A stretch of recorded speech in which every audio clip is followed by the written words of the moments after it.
안녕하세요. 슈팅스타 리턴즈 황금별을 잡아라 진행의 김나연입니다. 매일 저녁 8시 저희 황금별을 잡아라 시간에는 각 전문가들의 매매 비법이 담긴 강의와 함께 지금 시장에서 공략해볼 만한 알짜 종목까지 안내해드리고 있습니다. 매일 저녁 8시 저희와 함께 하시면서 시청자분들의 투자 실력을 쑥쑥 늘려보시기 바라고요.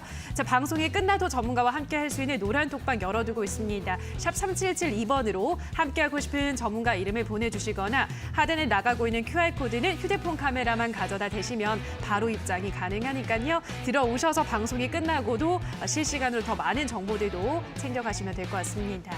자, 그럼 오늘 이 시간 함께 만들어갈 전문가를 화면으로 만나보시죠.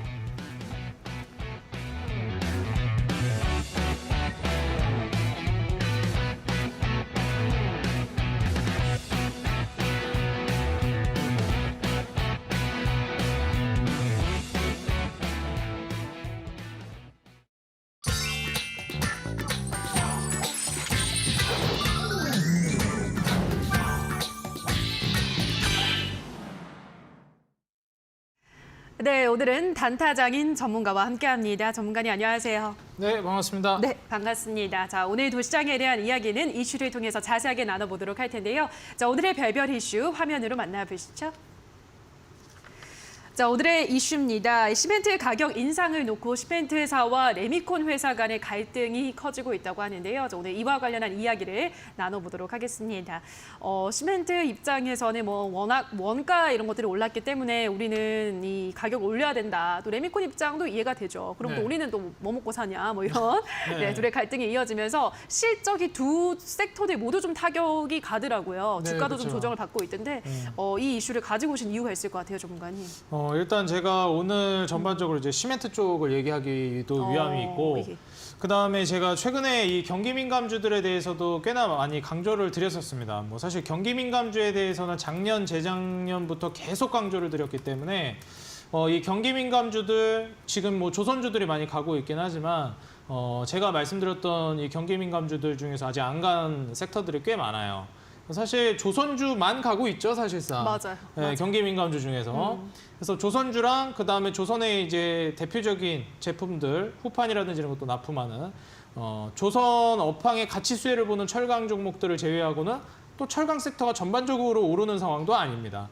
그래서 지금 현재 상황으로 놓고 봤을 때는 선택받은 철강주, 그다음에 조선이랑 연결된, 그다음에 조선주 정도만 가고 있는데 저는 이제 전반적인 철강과 그다음에 이 시멘트 가격까지 다시 말해서 이 주가까지 올라갈 거라고 저는 보고 있기 때문에 오늘 이 기사를 좀 준비를 해왔고요. 왜 그렇게 생각하는지는 사실 이제 조선 이후에 계속해서 이제 경기 민감주 랠리가 펼쳐질 것으로 보고 있기 때문입니다. 지금 국제적인 이슈로 계속 떠오르고 있는 것이 가장 이제 중요한 게 미국이 러시아랑 이제 계속 견제 관계를 보여줬고 러시아 우크라이나 전쟁에 끼어들었죠. 그다음에 이제 또 중국 쪽에 끼어들기 시작했어요. 그러면서 대만과의 갈등에 또 이제 어깃장을 놓으면서 이제 중국이 계속 견제하는 모습을 보여주고 있습니다. 근데 이런 과정 속에서 계속해서 이 원자재 가격들이 좀 부담을 받고 있다라는 거예요. 국제적으로 이게 갈등 상황이 좀 수그러지질 않으니까 원자재 가격들이 계속 올라갑니다. 그리고 가장 중요한 게 사실 이 시멘트 가격을 이제 올리는 가장 주된 요인이 유연탄 가격 상승이거든요. 이 시멘트 가격에 시멘트를 만드는 데 있어서 가장 많은 비용을 차지하는 게 이 유연탄입니다. 그렇기 때문에 이 유연탄 가격을 우리가 눈여겨봐야 하는데 우리나라가 혹시 유연탄 어디서 제일 많이 수입하는지 혹시 아시나요? 중국이요. 이 중국은 아닙니다. 아니구나. 호주. 네. 최근에 네. 굉장히 좀 이슈가 있었던 나라입니다. 최근에요? 네. 우크라이나. 거기랑 이슈가 있었던. 러시아요. 맞습니다. 힘드네요. 네. 근데 호주도 와주셨어요. 왜냐면 네. 호주에서도 많이 또. 호주 워낙 이게 풍부하잖아요, 광물이. 그렇죠. 네, 자원이. 그래서 호주에서도 이제 들여오는데 어. 러시아산 유연탄을 가장 많이 우리나라는 수입을 하고 있습니다. 그래서 맞다. 이제 러시아산 유연탄 가격에 굉장히 민감하게 반응하는데 왜냐면 유연탄이 종류가 한두 개가 아니거든요. 그래서 좀 화면을 같이 보시게 되면은 제가 화면에 요거를 어떻게 보시는지 준비를 해왔어요. 자, 보시게 되면은 KOMIS 한국자원정보서비스 여기 이제 사이트를 들어가시게 되면요. 여기 광물 가격에서 이제 아이언, 이제 에너지 여기를 보시게 되면 광종을 선택하시는데 우라늄, 원유, 유연탄, 철광석 이런 게 있어요. 뭐 원유를 보시게 되면 브렌트유, WTI유, 두바이유 이렇게 종류가 있죠. 근데 우리는 보고 싶은 게 지금 유연탄이잖아요. 근데 유연탄 가기 전에 철광석만 보고 가자면은 철광석은 종류가 하나예요. 근데 유연탄 같은 경우에 종류가 꽤나 많습니다. 이거 아까 그 원유 같은 경우는 3개밖에 없었는데 너무 많아요. 그러면은 사실 유가 같은 경우에 두바이유나 WTI유나 뭐 이런 거 거의 비슷하게 흘러가요. 맞아요. 뭐 근데 이제 뭐 중동에서 전쟁 일어나고 이런 거 아닌 이상. 근데 지금 보시면 이거 너무 많아가지고 뭘 봐야 될지 모르겠는데 제가 아까 말씀드렸듯이 러시아 쪽에 수입을 많이 했기 때문에 거길 봐야 된다 그랬죠. 우리나라 같은 경우에 유가 같은 경우에 중동에서 많이 수입하기 때문에 이 두바이유를 기준으로 많이 봅니다 또. 근데 미국 기준으로 미국 경기를 봤을 때 WTI를 보는 건데 우리나라 입장에서 봤을 때 원유 유가에 민감한 거는 이제 두바이유예요. 근데 이제 여기 동북아 CFR이라고 적혀 있는 게 있습니다. 요게 바로 이제 동북아시아 러시아 쪽에서 수입하는 거기 때문에 요걸 이제 클릭을 해주시고 검색을 해주시면 최근 유연탄 가격 추이가 나와요. 근데 이게 보시면은 이게 340불까지 올라갔었어요. 너무 많이 올라갔거든요. 근데 지금 보시면 고점 대비해서 꽤 조정이 나왔단 말이죠. 그러면은 유연탄 가격 좀 떨어지고 있는데 왜 이렇게 울상이야? 왜 이렇게 앓는 소리를 내는 거야? 라고 보자면 사실 작년 초만 하더라도요 100불도 안 됐어요. 이게 2021년 초만 해도 74불 막 이랬단 말이에요. 근데 아무리 조정이 나왔다지만 지금 1년 사이에 지금 조정이 나온 게 230불이에요. 3배가 넘게 올랐어요. 그러네. 그러다 보니까 1년 사이에 시멘트 업체들은 완전 앉아가지고 1년 사이에 불똥이 떨어져 버린 겁니다. 이러다 보니까 유연탄 가격이 너무 올라서 안 되겠다. 시멘트 가격 올려야 되겠다. 이러다가 우리 다 망하게 생겼다. 근데 레미콘 업체들 측에서는 이거를 이제 유연탄 가격 인상분을 다 전가를 해버리니까 그럼 우리 보고 죽으라는 소리냐. 서로 막 어쩌자는 거냐. 막 서로한테 떠넘기기 하는 그런 상황입니다. 근데 실제로 레미콘 업체 쪽에서도 이 기사에서 얘기가 나왔던 건데 그렇다고 이제 유연탄 가격 떨어진다고 시멘트 가격 안 낮출 거 아니냐 뭐 이런 식으로 얘기를 했는데 그렇죠. 저는 거기가 이제 핵심이라고 봅니다. 그래서 실제로 저는 안 낮출 거라고 봐요. 그래서 지금 현재 상황에서 우리 투자자 여러분들이 생각을 하셔야 되는 건 시멘트 가격이 인상이 됐다라는 거예요. 그로 인한 이제 호황이 다가올 것이다라고 저는 보고 있습니다. 실제로 이제 경기민감주나 이런 재료들을 판매하는 쪽은 가격이 인상되는 게 굉장히 중요해요. 그리고 이 재료로 들어가는 유연탄 같은 경우에도 가격이 물론 조정이 나왔지만 아직도 비싸지만 이제 러시아 우크라이나 이슈가 사실 전쟁 이슈잖아요. 전쟁이라는 게 10년, 20년 계속할 수는 없는 거예요. 그렇죠. 잠깐 하는 거지. 그래서 이 이슈가 앞으로 사그라들 것이고 이 이슈로 인한 러시아가 이제 조금 안정이 되면은 러시아에서 수입하는 이런 유연탄 가격들도 좀 안정이 될 가능성이 높아 보인다. 좀 잠깐 구조적으로 조금 이제 어려운 상황일 뿐이다. 이렇게 저는 보고 있어요. 그렇기 때문에 나중에 유연탄 가격이 안정화되고 시멘트 가격은 올라가 있고 시멘트 가격을 조금 낮출지라도 그렇게 많이 낮추지는 않을 거예요. 그렇죠. 예, 그렇기 때문에 여기에서 오는 마진이라든지 이런 부분들을 많이 노려볼 수가 있고 지금 시멘트 관련주들을 매수하는 게 굉장히 저가 매수 찬스가 될 수 있다. 그렇기 때문에 이러한 부분들까지 산업을 구조적으로 보면 매우 유리한데 이 글로벌적인 이제 구조 자체도 여기로 모여 있어요. 왜 그러냐면은 이게 글로벌적인 재정 정책이 지금 인프라 투자 쪽으로 가고 있는데 인프라 투자라는 게 뭐예요? 길 닦고 뭐 철도 깔고 이런 거잖아요. 도로 만들고 그다음에 건물 짓고 뭐가 들어갈까요? 시멘트. 그렇죠. 예. 우리가 이제 종이로 집을 짓는 게 아니잖아요. 네, 지금 넷플릭스 시리즈에 막 종이의 집 이런 것도 제가 재밌게 봤었는데 예. 이 집을 종이로 만들지 않거든요. 그렇죠. 이 시멘트로 만들기 때문에 그리고 뭐 건물뿐만이 아니라 갖가지 건축물들도 너무나 많이 시멘트가 필요하죠. 그래서 기본적인 건자재이기 때문에 이런 이제 인프라 투자를 진행했을 때 시멘트 수요가 글로벌적으로 올라갈 수밖에 없습니다. 근데 이거는 우리나라뿐만이 아니라 전 세계적인 움직임이 되고 있다는 걸 말씀드리고 싶어요. 왜 전 세계적으로 인프라 투자를 하는 게 트렌드로 가고 있느냐? 그럴 수밖에 없는 구조가 지금 갖춰져 있어요. 왜 그럴 수밖에 없는 구조냐? 제가 오늘 강의에서 왜 그런지 준비해 왔습니다.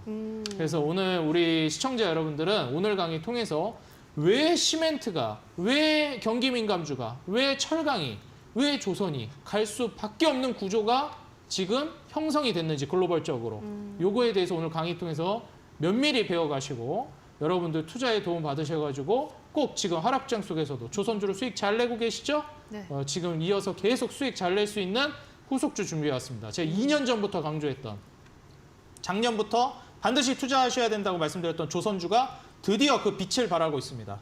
그 후속 섹터까지 제가 오늘 준비했으니까요. 우리 시청자 여러분들 채널 고정해 주시고 강의까지 오늘 이어지는 온라인 강의까지 빠지지 마시고 계속 시청해 주시기 바라겠습니다. 네, 오늘 간략하게 우선은 시멘트 관련주들 우리가 주목을 해야 되는 이유에 대해서 설명을 해주셨는데요. 자, 샵 3772번으로 단타장인이라고 보내주시거나 지금 하단에 나가고 있는 QR코드 휴대폰 카메라만 가져다 대시면 노란톡에 입장하실 수가 있고요. 들어오시면 장 중에도 더 많은 투자 정보들을 안내해드리고 있으니까요.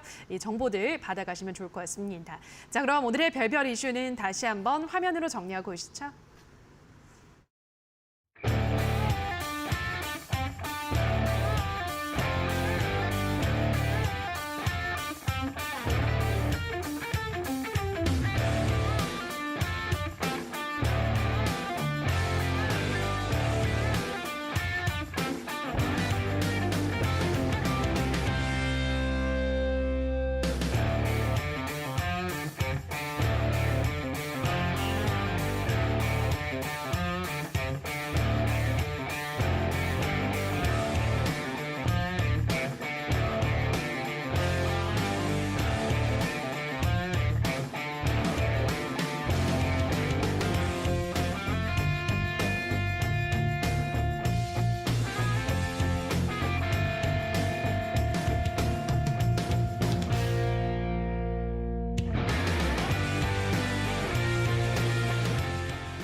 네, 지금부터는 전문가가 준비를 해온 오늘의 강의를 만나볼 텐데요. 자, 어떤 강의 주제를 준비해 오셨을지 오늘의 주제부터 화면으로 만나보시죠. 별 따는 법 오늘의 주제입니다. 재정정책 어떻게 나라 경제를 살리는가?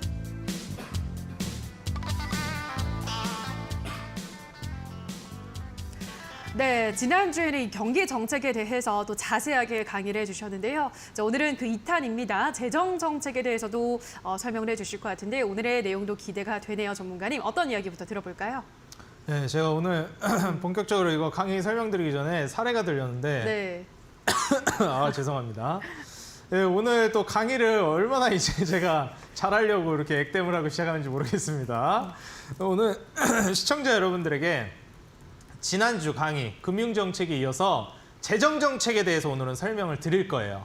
그래서 오늘 우리 투자자 여러분들이 지난 시간에 말씀드렸던 강의와 이번 시간에 해드렸던 강의까지 한번 종합을 해보시게 되면은 아, 그렇구나.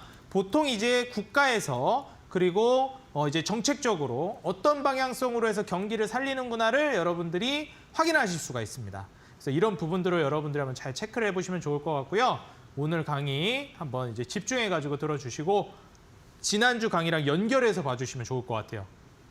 그래서 저는 지난주 강의 못 봤는데요. 다시 보기 기능이 있습니다. 이데일리 TV 사이트 들어가시면 보실 수가 있어요. 그러니까 이제 이데일리 TV 사이트 들어가셔서 지난주 강의 한번 또 시청해 보시면은 다시 보기가 되니까요. 연결해서 같이 봐주시면 감사하겠습니다. 자, 그럼 본격적으로 지난주에 이어서 이번에 국가적으로 과연 경기 정책을 쓰는 데 있어서는 어떤 종류가 있는지 첫 번째로 금융정책, 오늘은 두 번째로 재정정책을 준비해 왔는데 우리가 경기가 너무 과열되거나 경기가 너무 침체되었을 때 경기를 조금 열을 식히거나 아니면 경기를 살리는 방향성으로서 경기 정책을 펼치는데 첫 번째가 금융정책이었습니다. 통화량과 금리를 조절하는 거였죠. 오늘은 재정을 가지고 재정 흑자와 적자를 조절해가면서 경기를 살리고 열을 식히는 작업을 해주는 재정정책에 대해 강의를 해드릴 겁니다. 자, 그럼 본격적으로 첫 번째 페이지부터 강의를 시작해 보도록 할게요.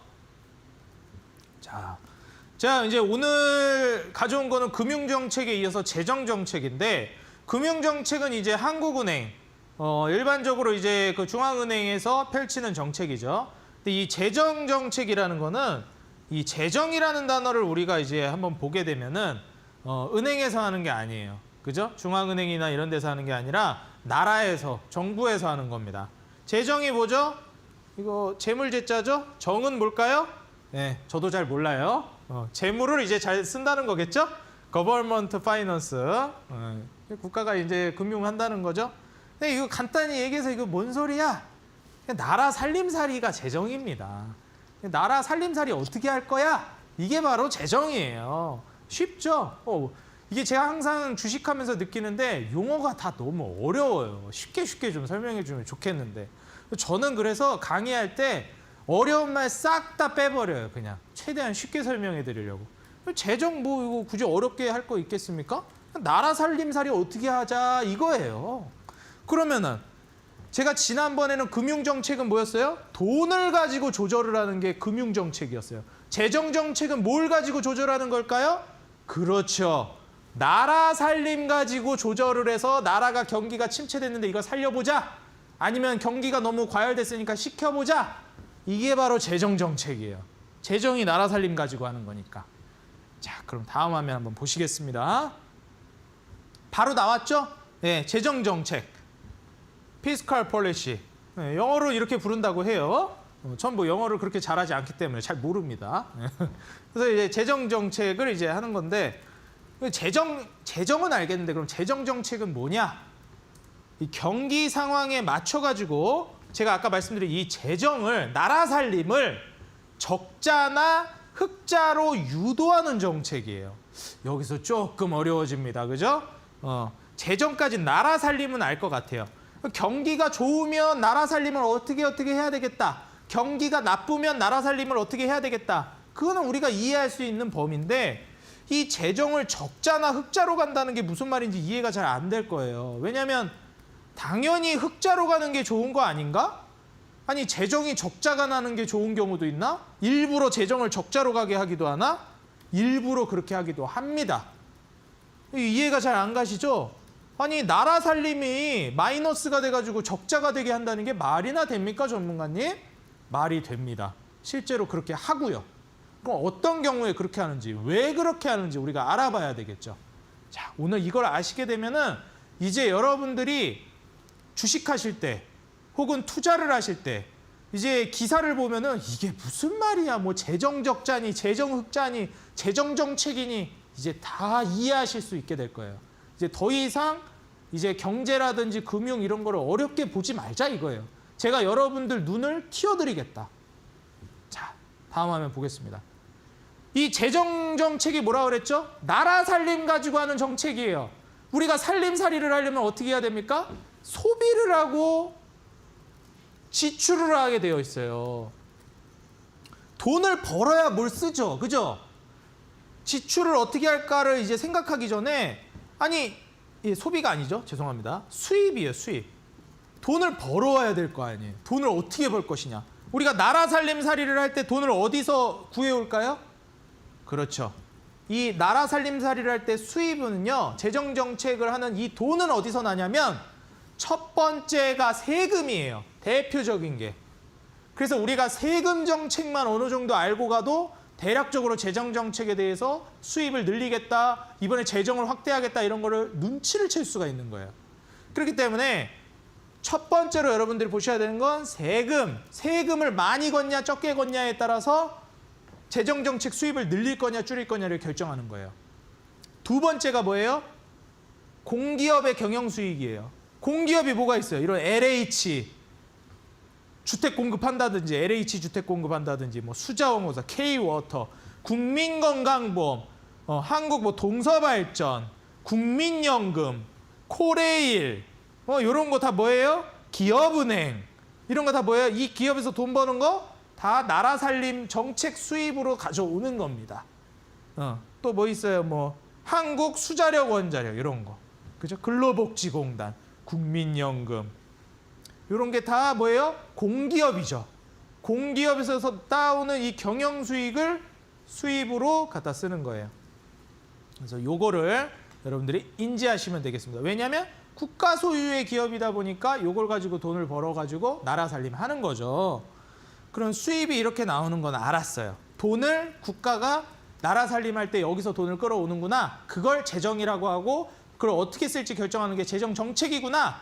그럼 재정 정책을 우리가 결정을 할 때는 정책을 펼칠 때는 세 가지를 결정을 해요.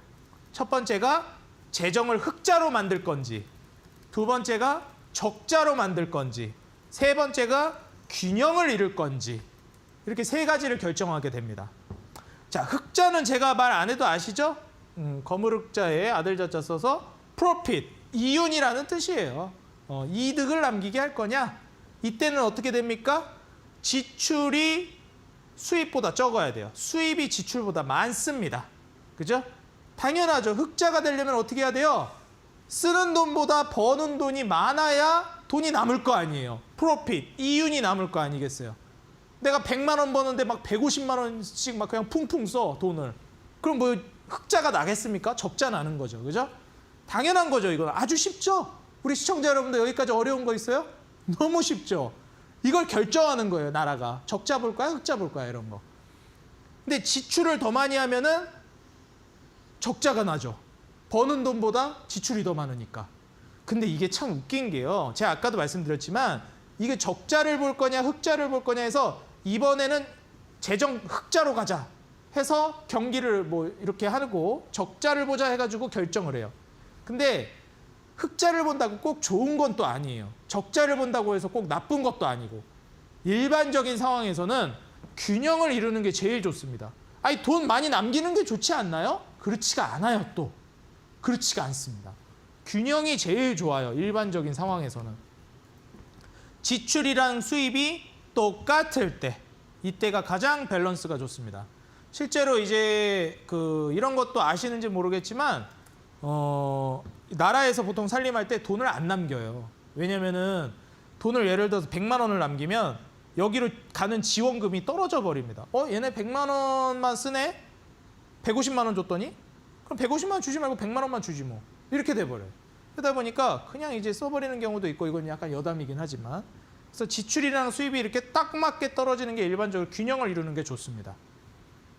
근데 제가 아까 말씀드렸죠. 상황에 따라서 경기가 너무 과열이거나 경기가 너무 안 좋을 때는 전략적으로 재정을 적자로 돌린다든지 흑자로 돌리게 만든다 말씀드렸죠. 요거를 이제 다음 화면에서 보시면은 조금 이해가 되실 거예요. 자, 재정 정책 중에서 재정을 흑자로 만드는 효과가 무엇이냐? 일부러 재정을 흑자로 만들고 적자로 만드는 데는 이유가 있을 거 아니겠어요? 기대되는 효과가 있으니까 이걸 펼치겠죠? 재정을 흑자로 만들면 뭐가 이제 좋냐면은 경기가 과열되어 있는 거를 해결해요. 자, 이게 왜 그런지 보겠습니다. 자, 정부가 지출을 줄여요. 그리고 수입을 늘립니다. 제가 아까도 말씀을 드렸지만 당연히 지출이 많아야 되겠어요? 수입이 많아야 되겠어요? 수입이 더 많아야, 지출보다 많아야 흑자가 되는 겁니다. 근데 정부가 지출을 줄여야 흑자가 나겠죠? 수입은 올려야 되고 그럼 지출이라는 게 뭐가 있을까요? 예를 들면 대표적인 게 제가 아까도 말씀드렸지만 인프라 투자라든지 이런 거예요. 국가 사업으로 돈 쓰는 거. 옛날에 그래서 재정 정책으로 엄청 이제 힘들었을 때 실업자 넘쳐날 때 미국 살린 정책이 뭐예요? 뉴딜 정책이잖아요. 인프라 투자책. 그러면서 이런 지출을 늘립니다. 돈을 막 쓰는 거예요. 사람들 다 불러 모아가지고 다리도 새로 만들고 도로 새로 깔고 철도 깔고 이러는 거예요. 실업자를 데려다가. 이런 거 이제 국가 사업을 하는 게 이제 정부 지출이 나가는 거죠. 그러면 나라의 총 지출이 줄어들어요. 지출을 줄여버리니까. 국가 사업 안 하니까. 그럼 어떻게 돼요? 총 수요도 줄어버립니다. 그럼 수요가 줄어드니까 어떻게 될까요? 경기가 위축이 돼요. 이렇게. 아무도 지출도 안 하고 투자도 안 하고 뭐 도로 새로 까는 것도 없고 돈도 안 쓰고 하니까 위축이 됩니다. 반대로 세금을 늘리면 어떻게 될까요? 제가 아까 정부 수입에서 가장 첫 번째로 차지하는 게 뭐라고 그랬죠? 세금이라고 그랬어요. 근데 두 번째로 제가 말했던 게 공기업이라고 그랬죠. 공기업 수입을 우리가 입맛에 맞게 그걸 조절할 수가 있냐? 뭐 전력이라든지 이런 게 그걸 막 전략적으로 우리가 조절할 수가 없어요. 그게 굉장히 어렵습니다.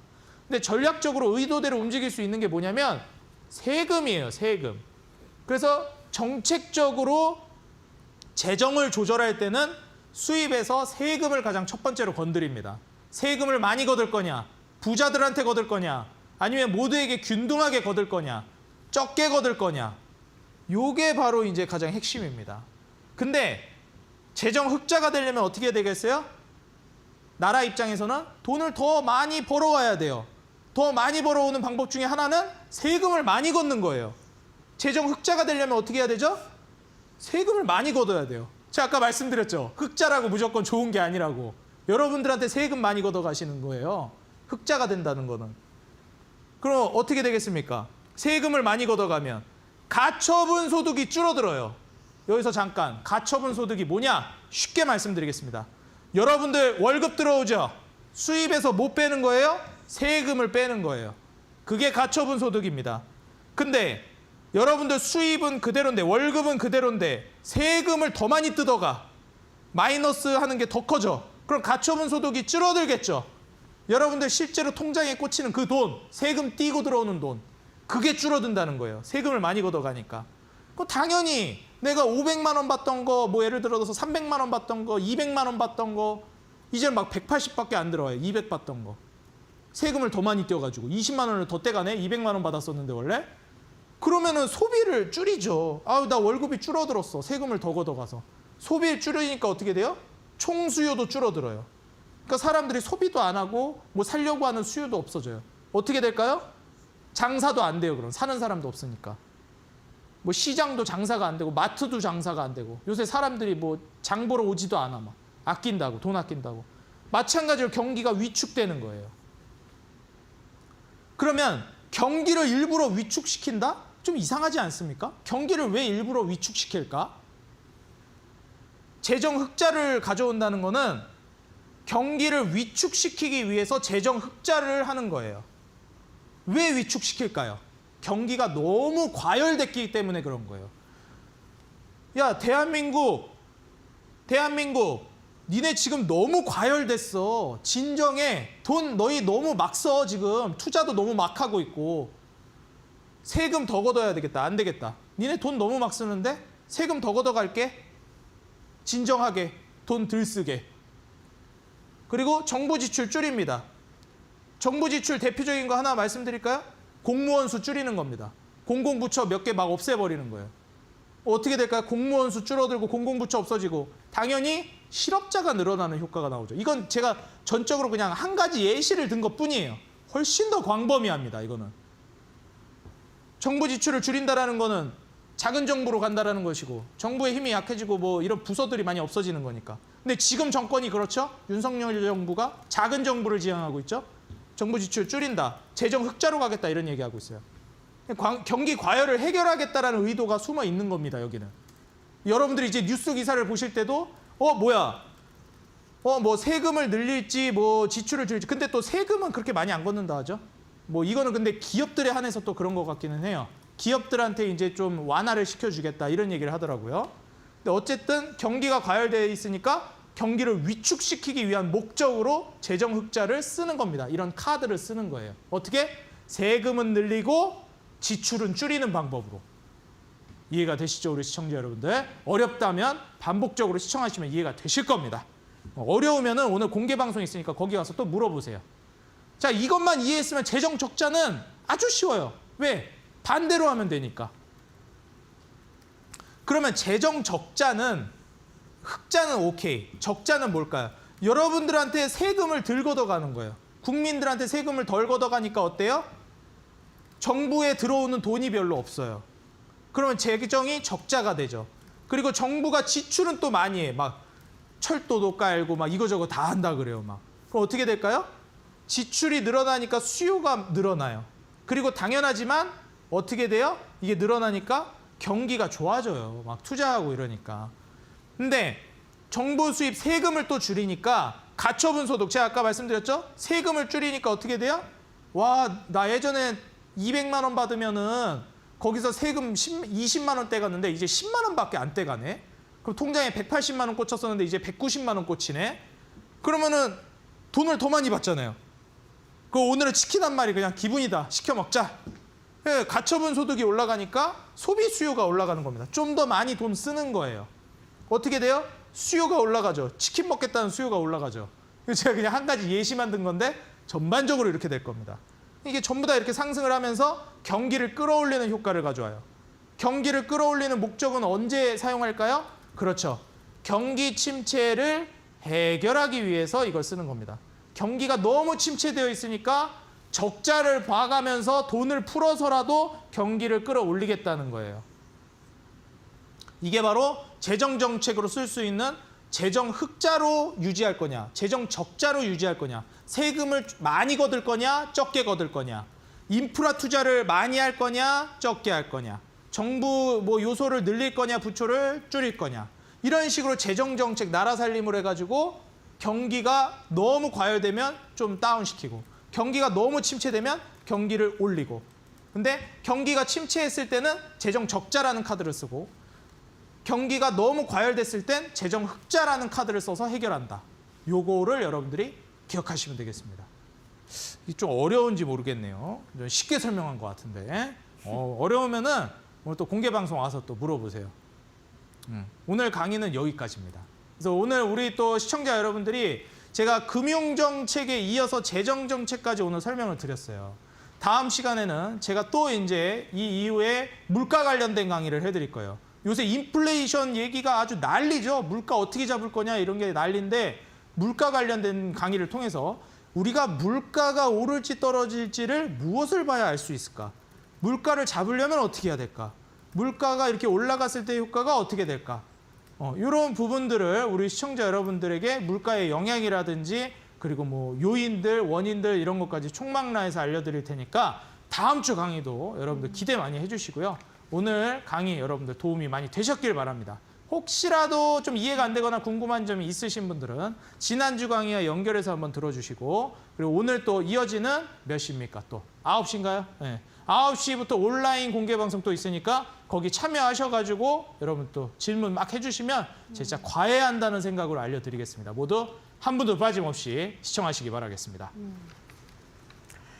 네, 오늘은 재정 정책에 대해서 아주 꼼꼼하게 또 설명을 해드렸는데요. 이어지는 온라인 방송에서는 철강, 시멘트주, 저가 매수 언제 가능한지 또 자세한 이야기를 풀어드린다고 하니까요. 들어오셔서 또 많은 정보들, 조선주 다음으로 또 시세를 낼 수 있는 이 섹터들에 대해서 알아가 보시면 좋을 것 같습니다. 포털 검색창에 슈팅스타 검색하셔서 들어오시면 전문가 사진 아래에 방송 보기라는 버튼만 클릭하시면 가능하니까요. 무료 공개 방송까지도 많은 참여 기다리고 있도록 하겠습니다.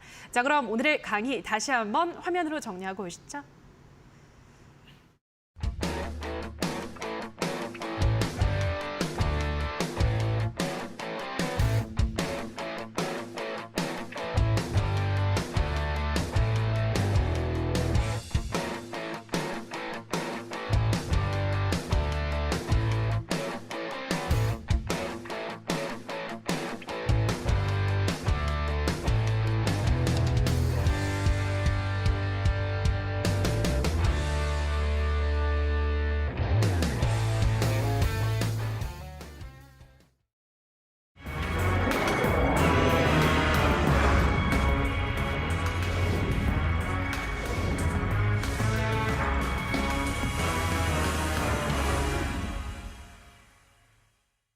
네, 지금부터는 전문가가 방송에서 소개를 해드렸던 종목에 대해서 리뷰를 해보려고 하는데요. 자, 첫 번째 종목은 태광부터 살펴보도록 하겠습니다. 태광이 방송에서 소개를 한 이후로 50% 수익률을 내고 있습니다. 태광의 요즘 기세가 엄청난 기세를 나타내고 있는데요. 와, 잘 가네요, 전문가님. 네. 네. 제가 이제 그 조선주 같은 경우에는 워낙에 많이 또 강조를 했었는데, 맞아요. 또 조선주가 이제야 좀 빛을 발하고 있는 것 같아서 많이 좀 다행이라는 생각도 들고, 또 이제 우리 시청자 여러분들도 좀 축하드린다라고 저는 말씀을 드리고 싶습니다. 사실 태광은 이번에 이 방송을 보시면서 매수를 하신 분들도 있겠지만, 제가 이제 작년이라든지 재작년부터 오랜 시간 동안 조선주를 추천했을 때 피팅 3사라고 제가 묶어서 추천을 드렸었어요. 태광만 말씀드린 게 아니라 태광, 성광밴드, 하이로코리아, 태광, 성광밴드, 하이로코리아. 거의 약간 어떻게 보면 이제 태정대세 문단세 이런 느낌으로 제가 막 말씀을 드렸었어요. 근데 제가 좀 안타까운 건 뭐냐면 경기가 침체하고 있다, 증시가 무너진다, 어렵다 이러면서 현금 확보하시면서 중간에 그냥 매도하신 분들도 많았을 것 같아요. 여기서 제가 이제 한 가지 드리고 싶은 말씀은 증시가 무너진다고 오를 기업을 매도하시면 안 됩니다. 항상 증시를 무시하고 투자하셔야 돼요. 저는 그런 투자 방식을 고수하거든요.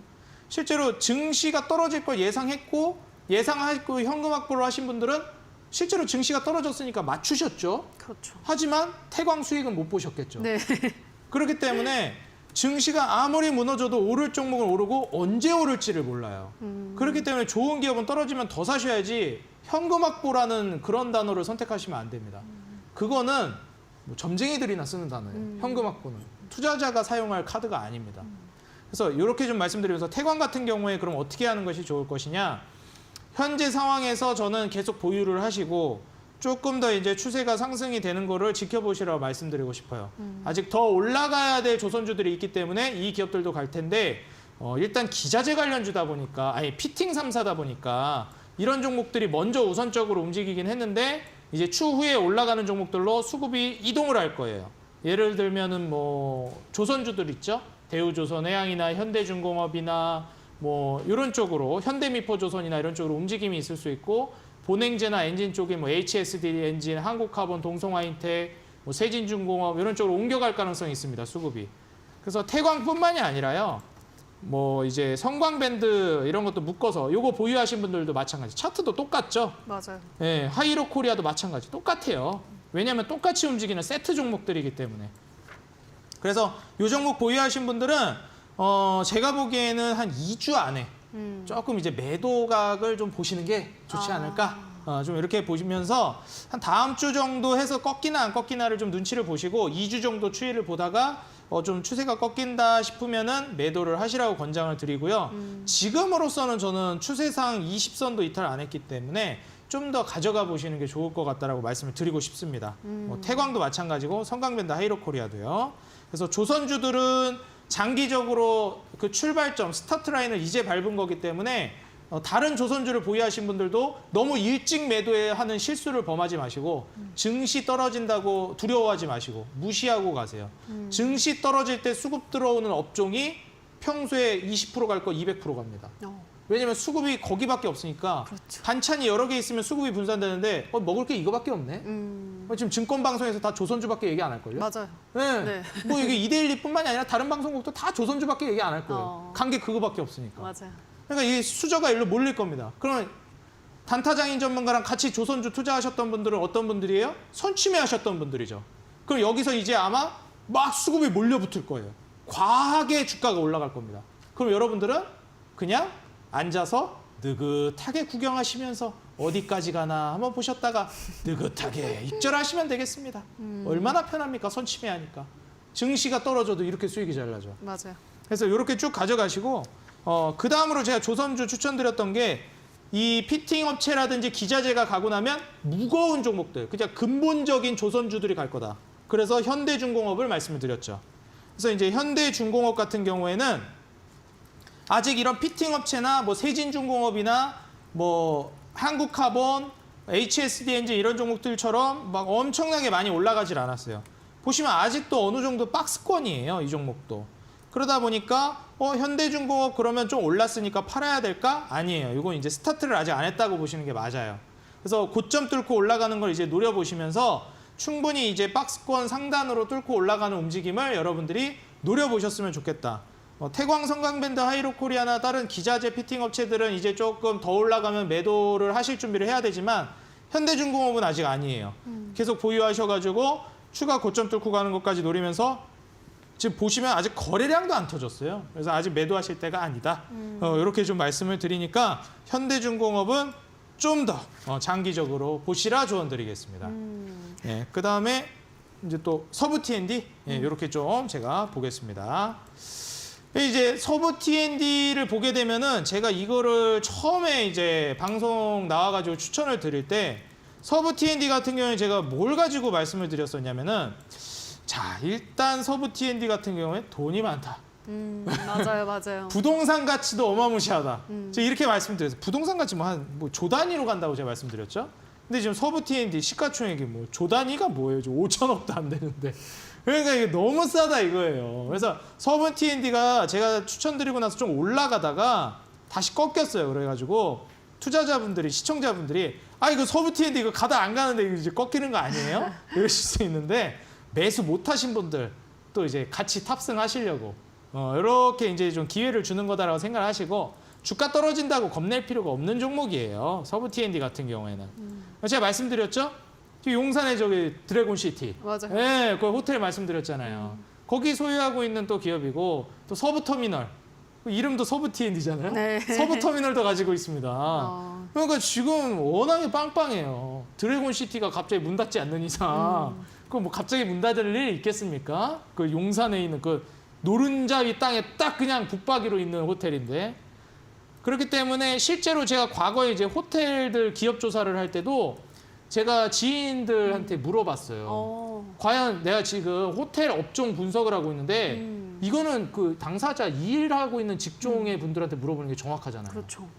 그래서 혹시 호텔 직종에 일하고 있는 분이 계셨는데 그 제 직접 하는 건 아니고 건너서 알았어요. 네. 그래서 혹시 주변에 호텔 직종 일하는 분 계신가요? 저는 없어요. 아 그런가요? 그래서 예. 저도 지인한테 물어봤어요. 호텔 직종 일한다고 하길래 어디 호텔이 좋냐? 우리나라에서 신라 호텔. 그렇죠. 막 이런 거 있잖아요. 네. 그러면은 이제 우리가 일반적으로 좋은 호텔은 다 알아요. 맞아요.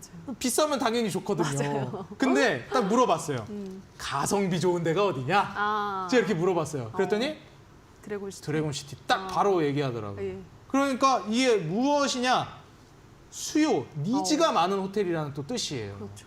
그렇기 때문에 사실 좋은 호텔하면 비싼 호텔이 당연히 좋죠. 바로 나 비싼 호텔 말씀하셔가지고 네. 그치 비싼 데가 당연히 좋죠. 그럼요. 네. 예.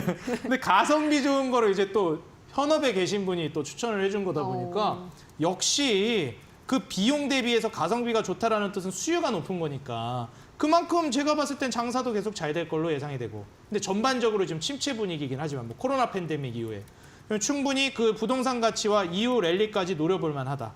지금의 서부 T&D 시가총액 기준으로 봤을 때는 훨씬 더 올라갈 가능성이 높으니까 계속 보시라 이렇게 조언을 드리겠습니다. 네, 자 그럼 다음 종목으로는 푸드나무도 보도록 할게요. 푸드나무도 주가가 좀 잘 올라가다가 또 조정이 좀 나오고 있죠. 어떻게 보시나요? 야 이게 푸드나무가 솔직히 차트 보면요. 예. 야 이게 조금 너무 불안하긴 해요. 그래요? 계속 빠지고 이거 더 빠질 것 같은 막 그런 차트니까 이게 사실 푸드나무 차트만 봐서는 이야 이거 차트 위험한데 이런 생각하실 수 있어요. 근데 제가 이전에도 말씀드렸지만 제가 추천드린 가격대 어디죠? 대략 요 부근이에요. 그렇죠? 크게 봤을 때. 근데 과거부터 쭉 이어지는 가격대를 봤을 때 요 정도 범위의 바운더리에 있을 때는 계속 낮은 가격이다라고 생각을 해요. 요 정도 가격대 위로 이렇게 올라와야 조금 올랐구나 싶은 건데 지금 요 정도 가격대는 뭐 3만 원에서 솔직히 뭐 15,000원까지 떨어지면 반토막 난 거지만 이게 5만 원, 6만 원 갈 만한 종목이라는 걸 감안해 보면 아직도 뭐 요 정도 가격대는 하단 부근에 머물러 있는 정도 수준이다. 바닥에서 숨고르기 하고 있다. 이렇게 생각을 하시면 되겠고 시가총액이 지금 비싸지도 않아요. 1,500억대예요. 너무 저렴해요. 그럼 기업을 이제 보시게 되면 이 푸드나무 같은 경우에는 랭킹 닷컴이 아니에요. 닷컴입니다. 꼬꼬대. 그래서 실제로 우리 이제 그 다이어트 수요가 엄청 올라가고 요새 또 이제 그 바디 프로필 이런 거를 실제로 시장이 엄청나게 확장이 되고 있어요. 바디 프로필 시장. 그래서 실제로 그 바디 프로필 찍으려고 찍어주시는 분들, 촬영해주시는 분들하고 스케줄도 미리 잡고 거기에 맞춰서 촬영하고 이런 시장이 지금 엄청 확대가 됐습니다. 이게 뭐 헬스 트레이너들만 하는 게 아니라 일반인들도 거기에 이제 참여를 하고 있는 추세거든요. 그러다 보니까 다이어트식으로 유명한 이 랭킹닷컴, 그다음에 푸드나무, 닭고기, 다이어트 우리가 이제 닭찌찌 먹는다 뭐 이러죠. 닭가슴살 이런 거 이제 많이 수요가 있으니까 이 푸드나무 자체가 상장을 했을 때 무슨 말까지 있었냐면 야 이거 차라리 상장 안 하는 게 더 나았겠다 이런 얘기까지 있었어요. 왜냐면은 훨씬 더 이제 거기에서 많이 남길 수가 있었거든요. 그래서 푸드나무 같은 경우에는 오히려 지금 상장하고 나서 실적적인 부분도 2017년만 하더라도 매출이 348억이 나왔는데 지금 작년 기준으로 얼마죠? 900억, 1,900억. 올해는 2,000억대, 내년 3,000억대가 예상됩니다. 이게 지금 영업이익이랑 순이익이 별로 안 남는다고 해서 걱정할 게 아니라 매출의 확장성을 따져봤을 때는 지금 굉장한 성장 속도를 보여주고 있는 종목이기 때문에 여러분들이 한번 꼭 투자를 해보시라 조언을 드리겠습니다. 네, 여기까지 리뷰 함께 하셨는데요. 다시 한번 오늘 리뷰한 종목들은 화면으로 정리하고 오시죠.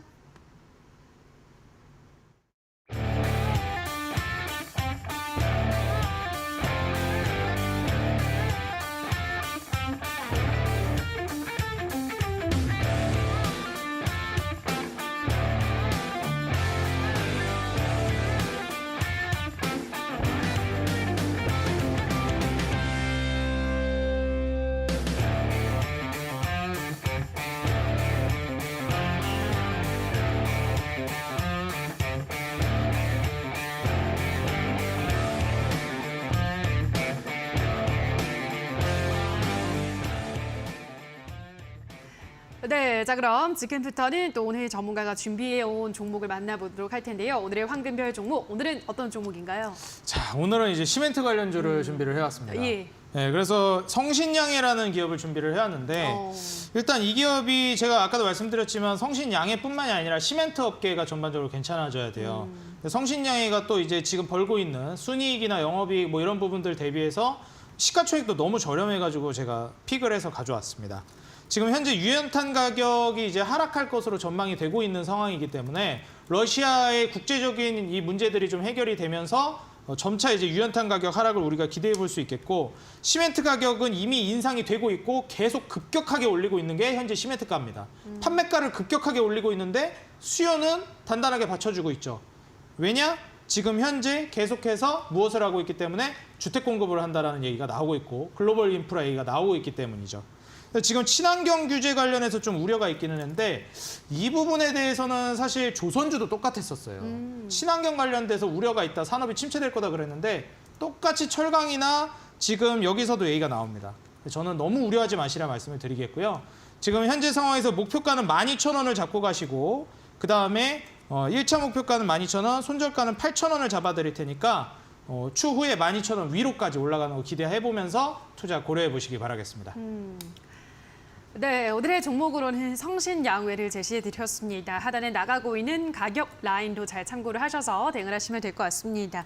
자, 그리고 오늘 이어지는 무료 공개 방송에서는 또 어떤 이야기 더 추가적으로 해주시나요?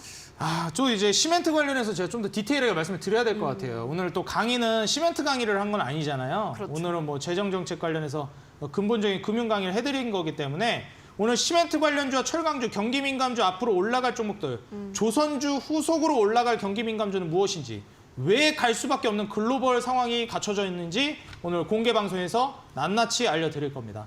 한 번도 빠짐없이 참여하셔가지고 오늘 조선주 이후에 급등할 민감주까지 가져가시기 바라겠습니다. 네, 오늘 이어지는 온라인 방송에서는 왜 철강 시멘트주를 미리 좀 우리가 눈여겨봐야 하는지 더 자세한 전략을 잡아주신다고 하니까요. 들어오셔서 더 많은 이야기들 들어보시면 될 것 같습니다. 포털 검색창에 슈팅스탁이라고 검색하시고요. 홈페이지 들어오셔서 스크롤만 조금 내려보시면 전문가 사진 아래에 방송보기라는 버튼이 있습니다. 버튼만 누르시면 입장 가능하니까요. 들어오셔서 보다 더 자세한 전략들 이곳에서 받아가시면 될 것 같습니다. 자, 그리고 오늘 저희가 준비한 순서는 모두 여기서 마무리 지어야 될 것 같습니다. 저희는 내일 이 시간에도 알찬 정보 가지고 돌아오도록 하겠습니다. 오늘 방송 끝까지 함께해 주신 여러분 고맙습니다.